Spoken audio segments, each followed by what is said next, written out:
Hello and welcome back to another episode of the Money Mindset Hub podcast. I am your host, Carla Townsend, and I'm a money mindset and success coach for female entrepreneurs who are ready to eliminate their money blocks and monetize their genius online. This is such a big episode. Can you believe 100 episodes deep? This is episode 100. I have been, not going to lie, I've been procrastinating on recording this one because it's a big deal. To get to 100 is a big deal. I think we are just shy of 16,000 downloads from what I just checked like 2 days ago. And almost all of those, I would say maybe I've had 10 to 15 guest episodes, like off the top of my head, but the rest have been me. So the fact that we've got to 100 episodes with that many downloads, and it's been predominantly myself ranting in your ears, I am so grateful. I am so grateful you are here. I am so grateful to share this journey with you. And my God, has it been a journey and a half? So I just want to do a quick recap for anyone who may be new here, maybe you've just found me, or let's just go take a trip down memory lane. But when I started this podcast came from nothing but a nudge. It was literally this intuitive nudge, like, Carly, you should just do a podcast. You love podcasts. You can clearly talk underwater. So this is an easy way for you to get your message out to the world. Just talk.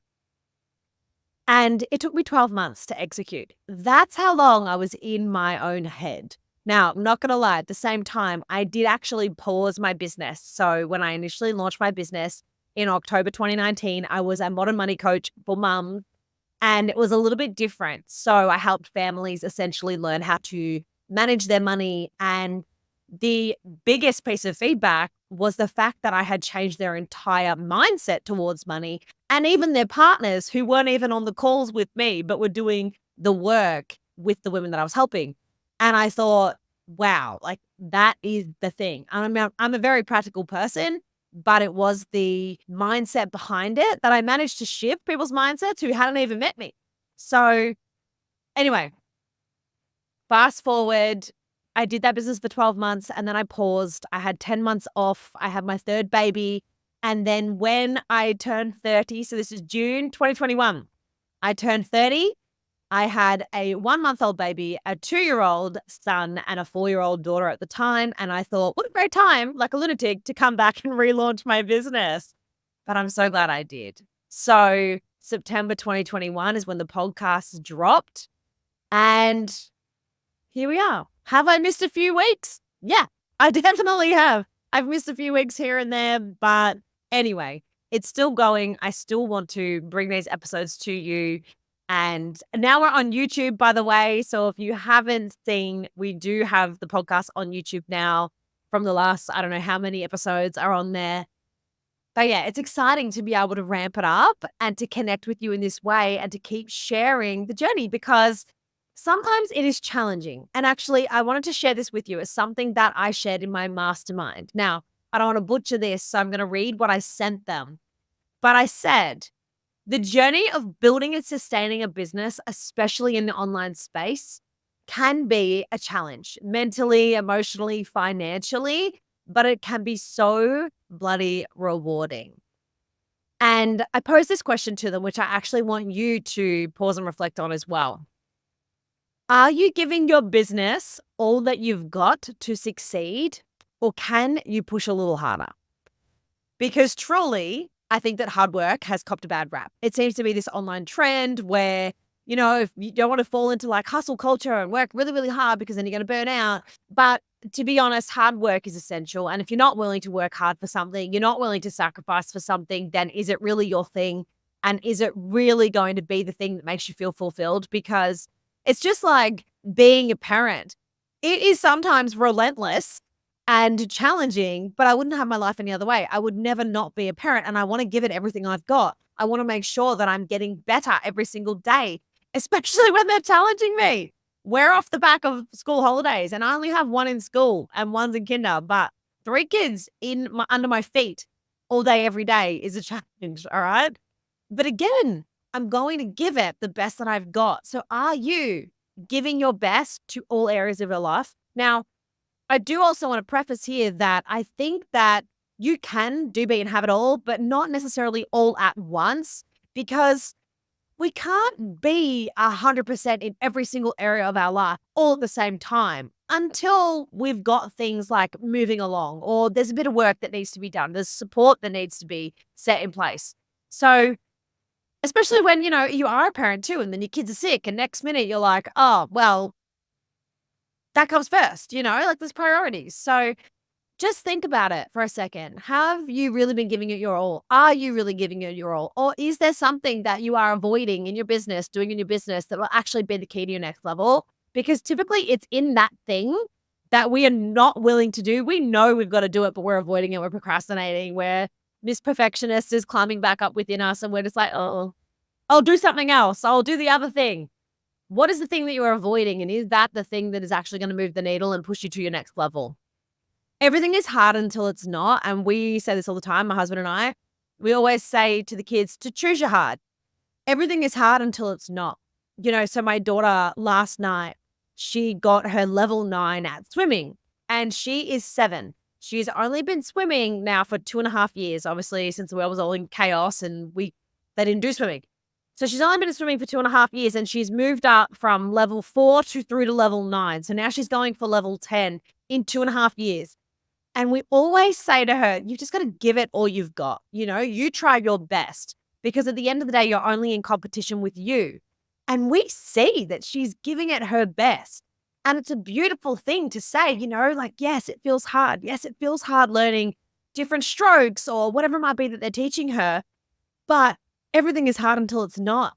So the more that you persist and the more that you keep practicing and you just try and get a little bit better than what you were yesterday, then you are going to go up levels and levels and levels. Now, she's pretty competitive, and I don't think competition is a bad thing. Like, being competitive is not a bad thing. However, it's when you can still be a good sport.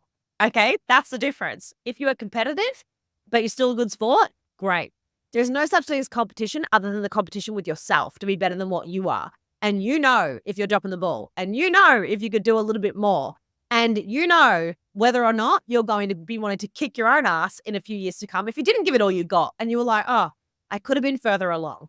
Now, it's not to say you cannot be grateful for where you're at the moment. Like, be grateful for where you're at. Be grateful for all the lessons. Be grateful for all the hards. But at the same time, get really curious and be really clear with yourself. Is there areas where you are dropping your own ball?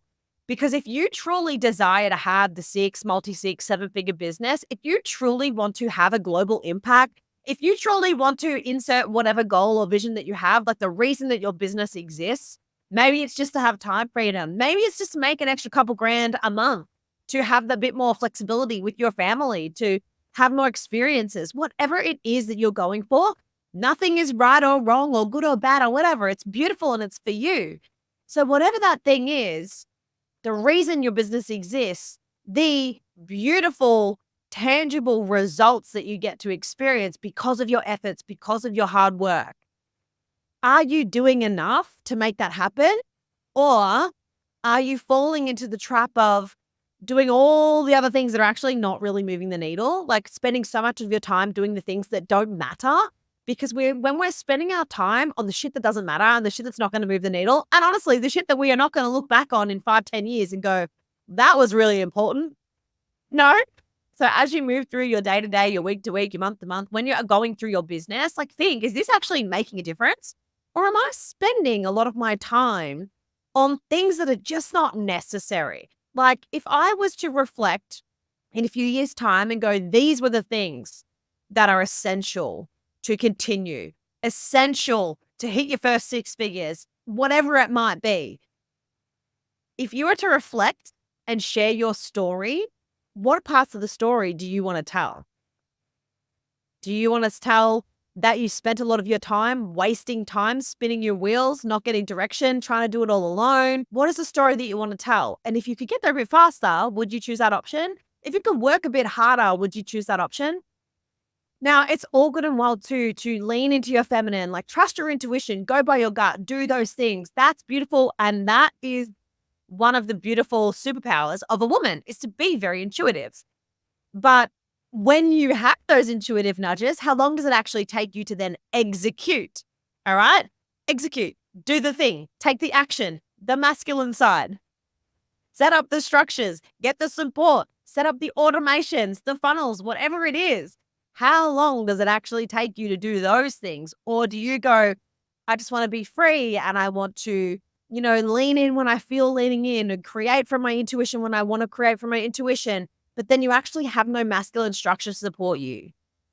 Like, what feels good to you? And be brutally honest with yourself, because I know, pure reflection on me, I know that there were times where I was really trusting my intuition and I would just go for it. Like, this feels good, I'm going to go. The whole podcast came about from an intuitive nudge. Now, I sat way too long on it. However, when it came back to me, it was like go time, Carla. I did it and I went and I never looked back. That moment when it was like, relaunch your business, you're going to speak to business owners because business is in your blood. So do that. And I went for it. Kept backing it. But there have been times where I have not also supported myself, or I've done too much of the wrong things that wasted time, right? So I think too, especially for my other mamas that are listening, the quicker you can get support in your business, now whether that be through automations or delegating tasks or hiring someone just to help you bit by bit, maybe it's a bookkeeper, maybe it's a virtual assistant, whatever it might be, but the quicker you can get some support, especially while you're trying to raise little humans and raise a business, that is the best option to take. I took way too long. I had support here and there, but I was not the best at delegating because I would just end up doing it myself, which is so funny because of working in corporate and managing teams. Like, I was really good at managing teams, but when it's your own baby and it's your own business, it does seem to be a bit different. You don't have like the KPIs of the company that you're trying to hit and those sorts of things. It's just different. But I wish, going back, that I had more of those masculine structures to support me. I wish I had to focus and prioritize that more, because I would have got to six figures faster. I would have been all in faster instead of, 7 months ago now going, right, we're done, we're all in. And still, I'm grateful at the same time. There's so many lessons along that way. But I think it's a beautiful full circle moment to be like, okay, well, at every level of business, no matter what you're earning, remember, money is subjective. What's a lot to you and a lot to the next person is different. And it truly just depends on what your goals are. Success is going to be different to you and every other person. So what is success to you? Why did you start your business? What is it you're moving towards? And can you do a bit better? Have you fallen victim to hustle culture? Have you fallen victim to, burning out all the time? Whatever it is. Now, I don't want to play into the whole Cartman triangle, drama triangle, but we need to get real clear here. Where are we playing the victim? Where are we blaming external circumstances or situations for our results? When in actual fact, we probably just need to take a bit more responsibility. When in actual fact, we probably just need a bit more clear direction. Like, if you're floundering yourself and you're going, I don't know what to focus on. I've got so many ideas. I don't know where to go. And this is honestly 99% of my clients come to me because they have so many ideas and they are so incredibly talented, but they have no idea of like, but where do I start and how do I piece this all together and how do I actually set it up so it supports me? And that's when I come in, because I love systems. And the way that I see things is always do this, then do this, and then do this. It's just, I love to simplify and make things efficient. And when you don't have a lot of time, kid-free, to grow your business, you get really good at doing the shit that matters and not worrying about the stuff that doesn't. So that's probably a superpower. Lean into that. If you only can commit to doing 3 things a week for your business to move the needle, what are they? What are those 3 things? So get really curious. What are your non-negotiables? Now, I just want to give you a couple of mine to help you focus, because, you might be very multi-passionate and thinking, but I'm doing all the things. My business isn't really going very fast, or I'm not getting anywhere. So some of my non-negotiables every single week would be recording a podcast episode, sending one email, at least 3 posts, and doing some form of creation. So I'm always creating something in the background, whether it is a new program, a new module, a new lesson, teaching, whatever it might be. I'm always seeming to draft something or create something, because that's honestly what everything flows from, being able to have that creative space. Then it's also my non-negotiables. Again, I do think it really, really matters how you are outside of your business in your life as well. So the way that I can show up in my business and get things done and move the needle and be really clear is because I take care of myself outside of my business. So for me, it's a non-negotiable to book in 3 training sessions a week. I love weights. I love training weights, but I also do cardio. So I mix it up. So at the beginning of every week, I always lock in 3 training sessions a week, minimum. If I get more, bonus, but 3 is a minimum for me. I always go to bed at the same sort of time. Early, it's like 8:30. Don't judge me. But then I also try and get up at least 3 days a week between 5 and 5:30 in the morning. Sometimes more, it depends. If I need to rest, I'll rest. I've definitely tried a million different types of morning routines and things like that, but it honestly depends on the season. And when you're raising small kids, it can throw you out. And honestly, I think too, I know my fellow projectors are going to get this, but when I am in such a big creation mode and I'm exuding a lot of energy through my work, to my clients, to my team, to the podcast, whatever it is, like, or a program, like right now we've got Money Methodology running live and I love it. But my God, it's a lot of energy from me every week to put into that. But it's my baby. It's like the thing that I am known for is money mindset. And that is the program. So for me, like, I love that. And I know it's going to give tenfold. However, also because it's gone live, like this week, I've allowed myself to rest a bit more. I actually haven't got up at 5:30 because I've needed to rest. I've gone to bed later because when my husband's been to sleep, I've been contemplating and dreaming and drafting and creating. So I think just lean in at the same time. But think about what are your non-negotiables in your business and outside of your business to continue to be able to optimize your, how do I say this? To continue to be able to show up optimally in an optimal state, to be able to continue to show up in an optimal state for your business, for your clients, for your mission, because at the end of the day, you don't want to get to your 90-year-old self and look back and say, and her to kick you up the ass and say, you could have tried harder. You could have done more. We can all do more. We can all do a little bit better.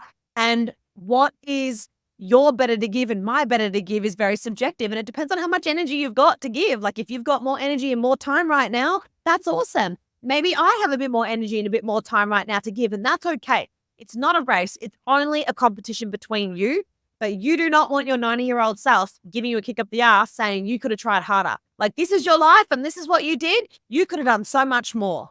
So this actually comes from a meditation that I went into. It would be about 2.5 weeks ago. I had a very busy mind that morning. And so I woke up early and I thought, you know what, I'm just going to meditate here. I'm going to go into a meditation. And it was actually like a future self one. It was a guided one. I love them because, again, busy mind, I love to just follow someone's words or my own words. I listen to my own sometimes to be able to just take me on a journey. So I actually, in this visualization, my 90-year-old self appeared. I'm not kidding. It was so strange. But I shared it with the mastermind that I'm in with my incredible mentor, Rebecca. I shared it in there. And I said, I saw my 90-year-old self. And because at that time, there was a lot on my mind. There was a lot going on. There was a lot of challenges that I was facing and moving through in business. And she said to me, my 90-year-old self said to me, just keep going, Carla. Just keep going. You're doing so well. You've got so much more to give. Keep going. Don't you dare give up. And I was like, okay. It was really weird. I had gray hair, all of it, but I still look like me, just a few more wrinkles and gray hair. But it was crazy. So I want you to ask yourself that now, or maybe shut your eyes and picture yourself at 90. And would she be telling you that, like, it's all good, but keep going? Like, what would she say? Would she be proud of you right now? I'm sure she would be. She would be so proud of you. But would she also think that you had just a little bit more to give? Or maybe you've just been finding a little bit too many excuses and you know you can do better. So with that being said, I'm going to wrap up this 100th episode. I am so deeply grateful for you for being here, for listening to this, for being a big supporter. Or maybe if you're new here, I am so grateful to meet you. Please come and connect on Instagram. That's pretty much where I hang out majority of the time, at Money Mindset Hub. And also, don't forget, I do have a money archetype quiz, which is unreal, which is at moneymindset.hub.com/quiz. Again, all the links are in the show notes. Now, to celebrate this 100th episode, for the first 10 people who book a money archetype reading with me. So if you've done the quiz, you would know that you have money archetypes, and it's your top 3 that are most influential in the way that you think, feel, and behave with money. And then I actually offer a reading. This reading is normally $222 USD. But for the first 10 people who book a reading, you're actually going to get it for $100 USD, which is an absolute bargain. So the link is in the show notes. Be quick because they will be gone very quickly. And I cannot wait to see you in the next episode, on episode 101. Have the most beautiful day. Thank you so much for listening to today's episode. I hope you enjoyed it. And if you did, I would absolutely love it if you could please leave me a 5-star review and let me know your thoughts. Remember, everything you desire and deserve is just on the other side of your own resistance. So take that next step.